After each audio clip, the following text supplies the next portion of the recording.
Good morning students. आज हम BSc part 2 physics के first paper thermodynamics and statistical physics में यूनिट 2 के चैप्टर 5 में distribution of molecular velocities and transport phenomena में मैक्सवेल्स के एनर्जी डिस्ट्रीब्यूशन फंक्शन के बारे में पढ़ेंगे। पिछले वीडियो लेक्चर्स में हमने मैक्सवेल्स के distribution law for molecular velocities को हमने डिराइव किया था और उसके एप्लीकेशंस के बारे में पढ़ा था। आज हम पढ़ेंगे एनर्जी डिस्ट्रीब्यूशन फंक्शंस के बारे में। ऊर्जा बंटन फलन।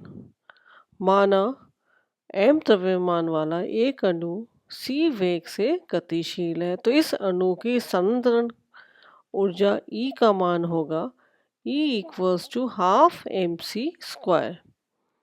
मैक्सवेल बंटन फलन में हमें पता है कि वे अणु जिनका कि वेग परास c तथा c प्लस dc के मध्य होता है, उन अणुओं की संख्या equation 2 dnc equals to 4 pi n m upon 2 pi kt की power 3/2 exponential minus mc² upon 2 kt multiplied by c² dc से दी जाती है।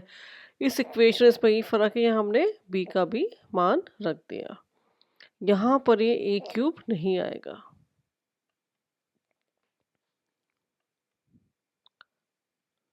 यहाँ पर इक्वेशन 2 में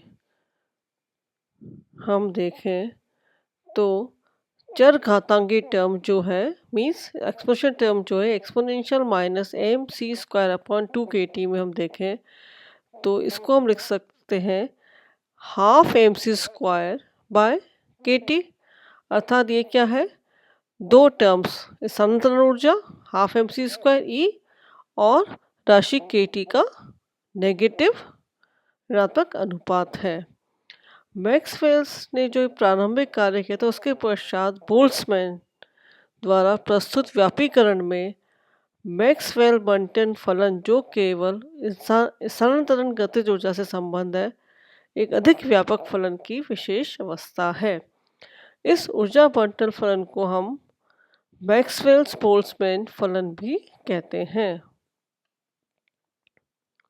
वह अणु जिनकी स्थानांतरण गतिज ऊर्जा किसी ऊर्जा परास E तथा E प्लस डी ई के मध्य होती है, उनकी संख्या ज्ञात करने के लिए हम समीकरण 1 E equals to half mc² को पार्शियली डिफ्रेंशिएट करते हैं, तो उसका मान आएगा D equals to mc multiplied by dc। और समीकरण 1 से हमें पता है c इक्वल्स टू कितना हो जाएगा 2e अपॉन m का अंडर रूट। इस वाली इक्वेशन को डिफ्रेंशिएट करेंगे तो हमारे पास आ जाएगा dc इक्वल्स टू 2/m का under root multiplied by 1/2 exponential e की पावर माइनस 1/2 de। और dc इसको हम सॉल्व करेंगे तो dc का मान आ जाएगा हमारे पास de upon under root 2me, equation 4। अब समीकरण 2 में c तथा dc का मान हम इक्वेशन 3 और 4 से रख देंगे, तो dnc का मान हो जाएगा 4 pi n m upon 2 pi kt की पावर 3/2 c², तो 2e बाय m, c का मान होता है under root 2e bye m, तो c² का मान हो जाएगा 2e बाय m एक्सपोनेंशियल, अब वहाँ हाफ mc² तो उसके हमने e लिख दिया, तो माइनस e बाय kt, और यहाँ पे dc का मान कितना हो जाएगा de upon under root 2me। इसको सबको रीअरेंज कर लेंगे तो हमारे पास आ जाएगा dne equals to 2n upon under root pi multiplied by 1 upon kt की पावर 3/2 एनर्जी E की power half, under root E कह सकते हैं इसको हम, exponential minus E by kt de। यहाँ पर हमने nc की जगह ne लिख दिया है क्योंकि हम बंटन फलन को ऊर्जा के रूप में प्रदर्शित कर रहे हैं। समीकरण 5 को हम एनर्जी डिस्ट्रीब्यूशन फंक्शन भी कहते हैं और यदि इसका हम ग्राफ खींचे D N E upon D और एनर्जी के मध्य ग्राफ खींचे एनर्जी बाय के टी, ये ई बाय के टी के मध्य ग्राफ खींचे, तो हमें ग्राफ जो है इस तरह से प्राप्त होता है।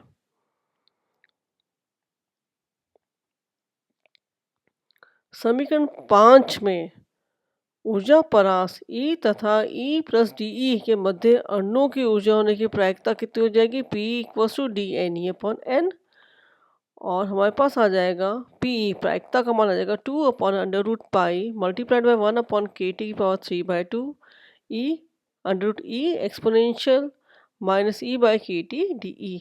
समीकरण 6 से जो निष्कर्ष निकलते हैं उन्हें हमने यहाँ पर लिस्ट वाइज बता दिया है। पहला, जब एनर्जी E का मान 0 हो तो प्रायिकता PE का मान भी 0 होगा इस वाली इक्वेशन से, अर्थात अणुओं की ऊर्जा शून्य होने की प्रायिकता, E का मान 0 मीन्स अणुओं की ऊर्जा शून्य की प्रायिकता कितनी होगी, शून्य होती है।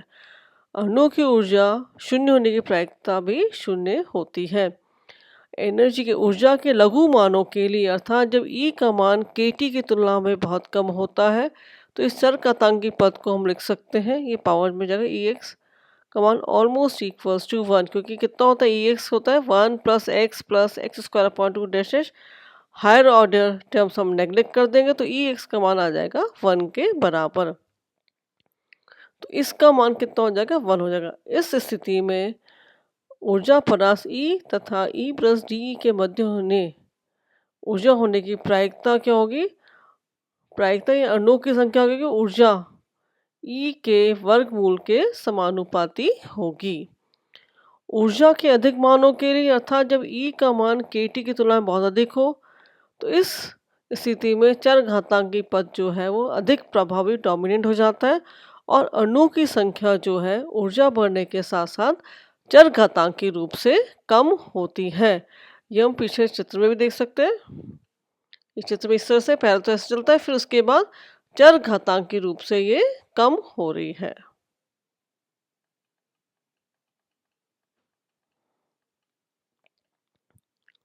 अणुओं की संख्या जिनकी ऊर्जा E तथा E plus D energy range के मध्य होती है, अणुओं के द्रव्यमान पर निर्भर नहीं करती। वहाँ कहीं भी M नहीं आ रहा, अर्थात समान ऊर्जा परास में सभी गैसों के अणुओं की संख्या समान होती है। बहुत महत्वपूर्ण कंक्लूजन है कि अणुओं की संख्या जो है द्रव्यमान पर निर्भर नहीं करती, तो समान ऊर्जा परास में सभी गैसों के अणुओं की संख्या भी समान होती है। अधिकतम प्रसंभाव्य ऊर्जा मोस्ट प्रोबेबल एनर्जी वह ऊर्जा जिसके संगत अणुओं की संख्या अधिकतम होती है, अधिकतम प्रसंभाव्य ऊर्जा कहलाती है। जैसे हमने मोस्ट प्रोबेबल स्पीड निकाला था, उसी तरह से वह ऊर्जा जिसके संगत अणुओं की संख्या सर्वाधिक होती है, वह ऊर्जा अधिकतम प्रसंभाव्य मोस्ट प्रोबेबल एनर्जी कहलाती है। अर्थात अधिकतम प्रसंभाव्य ऊर्जा E इक्वल्स टू EM, हमने मोस्ट प्रोबेबल एनर्जी को EM से दिखाते हैं कि स्थिति पे क्या होगा, dPE अपॉन D का मान 0 होगा। PE का मान ये है, तो इसको हम एनर्जी के सापेक्ष डिफ्रेंशिएट कर देंगे और उसको 0 के बराबर रख देंगे। जब इसको हम करेंगे तो 2 upon under root pi 1 upon K T की पावर 3/2 तो बाहर निकाल लेंगे और इस एनर्जी की टर्म्स को हम डिफ्रेंशिएट E के सापेक्ष डिफ्रेंशिएट करेंगे। तो जब हम करेंगे इसको तो हमारे पास आ जाएगा 1/2 exponential minus E by 1 minus 1/2 exponential minus E by K T. जब इसको हम डिफ्रेंशिएट करेंगे तो आ जाएगा 2 upon under root pi 1 upon K T की power 3/2 multiplied by 1/2 energy E की power minus 1/2 exponential minus E by K T. यहाँ पे हमने किसको किया था, अंडर रूट E को किया है। आगे इसको मल्टीप्लाई अंडर रूट E और अब एक्सपोनेंशियल करेंगे तो minus 1 upon K T exponential minus E by K T की power 0 2 upon under root pi multiplied by 1 upon K T की पावर 3/2। अब यहाँ से हम E exponential minus E by K T दोनों जगह से कॉमन निकाल लेंगे तो हमारे पास आ जाएगा 1/2 multiplied by E minus E की power -1/2 plus √e multiplied by -1/kt equals to 0। और जब इसको 0 के बराबर रखेंगे तो हमारे पास आ जाएगा 1/2 √e माइनस √e/kt और 2e इक्वल्स टू kt और e equals to em equals to half kt। Equation 7 अर्थात निकाय की अधिकतम प्रसंभाव्य ऊर्जा का मान होता है हाफ kt और ये केवल ताप पर निर्भर करती क्योंकि k तो कांस्टेंट है। तो मोस्ट प्रोबेबल एनर्जी जिसके संगत अणुओं की संख्या सर्वाधिक होती है वो केवल ताप पर निर्भर करती है। अधिकतम प्रसंभाव्य ऊर्जा की स्थिति में अधिकतम प्रायिकता का मान कितना होगा? ई की जगह हम कितना रख देंगे? हाफ kt रख देंगे समीकरण 6 में, जो कि प्रायिकता का मान है। तो P का मान हो जाएगा 2/√π मल्टीप्लाइड बाय 1/kt⁴/2।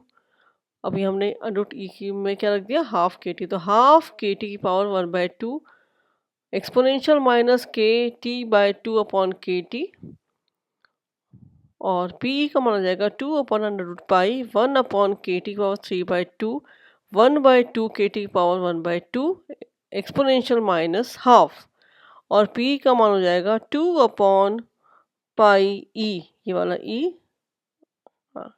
की पावर 1/2 और 1/kt। इक्वेशन 8 ये है अधिकतम प्रायिकता अधिकतम प्रसंभाव्य ऊर्जा पर। अर्थात यहाँ हम देखेंगे जैसे जैसे ताप बढ़ता है अधिकतम प्रसंभाव्य ऊर्जा का मान तो बढ़ता है लेकिन अधिकतम प्रायिकता का मान ताप बढ़ने के साथ साथ घटता है। तो देखो ये ताप जब बढ़ेगा तो ये T2 का मान T1 से ज़्यादा है तो अधिकतम प्रायिकता का मान जो है वो कम हो गया।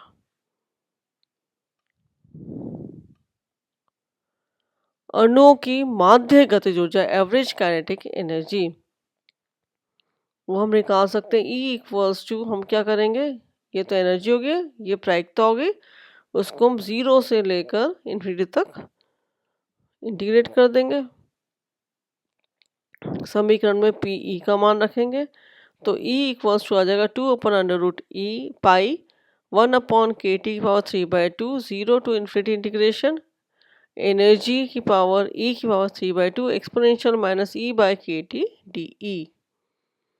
और हमने यहाँ पे E को जो है x² के बराबर रखा तो हमारे पास आ जाएगा dE equals to 2x dx और यहाँ E का मान हो जाएगा 2/√π 1/kt⁴3/2 integration 0 to infinity x³ यहाँ पर E को हमने कितना रखा? x² रखा तो x³ exponential minus x² kt 2x dx और E equals to 4/√π 1/kt⁴3/2 0 to infinity x⁴ exponential minus x² dx। फिर हम इस स्टैंडर्ड इंटीग्रल के रिजल्ट्स को जो है यूज़ करेंगे जहाँ n की पावर 4 हो। तो हमारे पास आ जाएगा E इक्वल्स टू 4/√π 1/kt⁴3/2 तो एज इट इज ले लिया और इसका मान लिखा हमने 3/8 multiplied by √π multiplied by 1/1/kt⁴5/2 और E इक्वल्स टू हो जाएगा 3/2 1/kt⁴3/2 और kt⁴5/2 तो हमारे पास आ जाएगा E इक्वल्स टू 3/2 kt। तो हम कह सकते हैं कि निकाय की माध्य गतिज ऊर्जा जो है वो ताप के समानुपाती होती है। Thank you.